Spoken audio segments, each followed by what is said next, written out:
Did you know that someone in the US needs a blood transfusion every 2 seconds? In all likelihood, you or someone you know will need a blood transfusion at some point in your life. That's why it is so important for hospitals to have a blood supply in reserve due to unforeseen circumstances that occur all too often in people's lives. I've been donating blood since I was 17, and it's a cause I am very passionate about. I have also done extensive research with sources like the Blood Center, Newsweekly, the American Cancer Society, the Red Cross, and various others.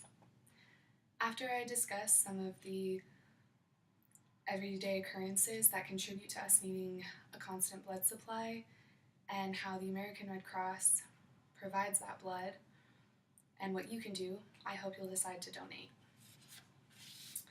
Let's begin by discussing the events that occur all the time that make it so we need to have a blood supply.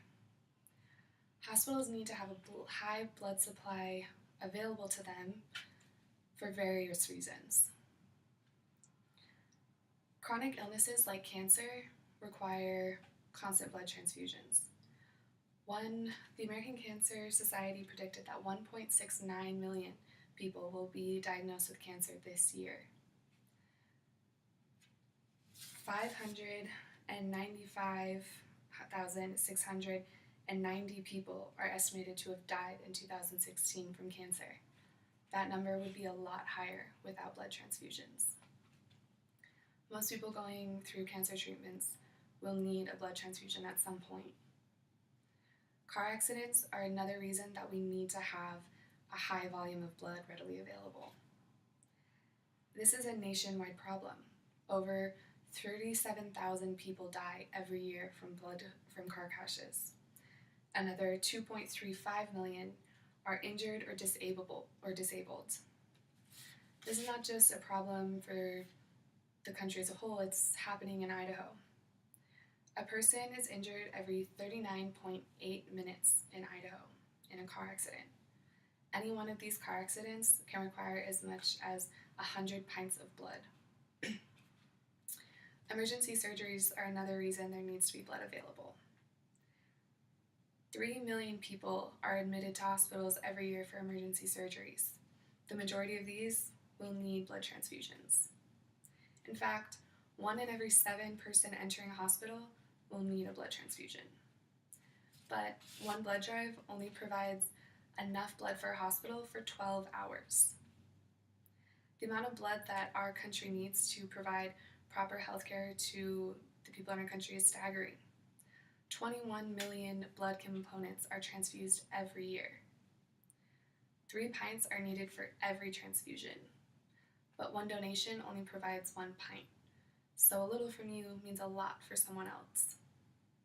Now that you understand the all too common events that happen that make it so we need to have a blood supply on hand, we can talk about how the American Red Cross helps alleviate that problem. The American Red Cross plays a huge part in providing blood to hospitals around the country. They are in fact responsible for 40% of our blood supply. If every one donated 3 times a year, blood shortages would be rare. One donation can save 3 lives.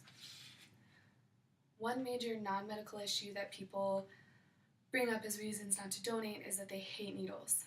Now, while this is a very rational fear, the phlebotomists are very sensitive to it and are really there to make you feel comfortable. After they do a mini physical and you answer some questions, then they'll take your blood, but they'll warn you before the needle's going to come out, and they'll tell you to look away if you want to. They also cover up the point of insertion, and the actual blood drawing process only takes about 7 to 12 minutes. Another issue that people brought up is a time constraint. The whole process with the mini physical and talking with them and the actual donating takes about 1 hour and 15 minutes. That's about as long as a Game of Thrones episode. The process can also be shortened if you get a rapid pass available online. Donating is a really easy, rewarding experience. All you need to do is bring a valid form of ID, and you can leave knowing after you donate that you helped 3 lives. Now that you know the kind of work and what the American Red Cross does, imagine what our country would be like without them. 4.5 million Americans would die every year without blood transfusions. But if only 1% more of the eligible population donated, blood shortages would be gone for the foreseeable future. Now that you truly understand how important the Red Cross work is to delivering our blood supply, you know how important your donation is. In conclusion, I hope I've persuaded you to donate. First, I talked about the things that happen every day, all the time to people that require us to have a constant reserve of blood on hand. Second, I discussed how donating to the Red Cross helps this problem. Lastly, I talked about how the reasons not to donate can be overcome. Only 3% of the eligible population donates. Be a part of making that percentage higher. In the time it's taken me to deliver this speech, about 210 people needed a blood transfusion. There will be a blood drive on Wednesday the 20th in the sub at ISU. Go, donate, be a part of the solution. But if you can't make that one, all the blood drives are listed on the American Red Cross website, and you can make appointments online. Make an appointment online today. Save a life tomorrow.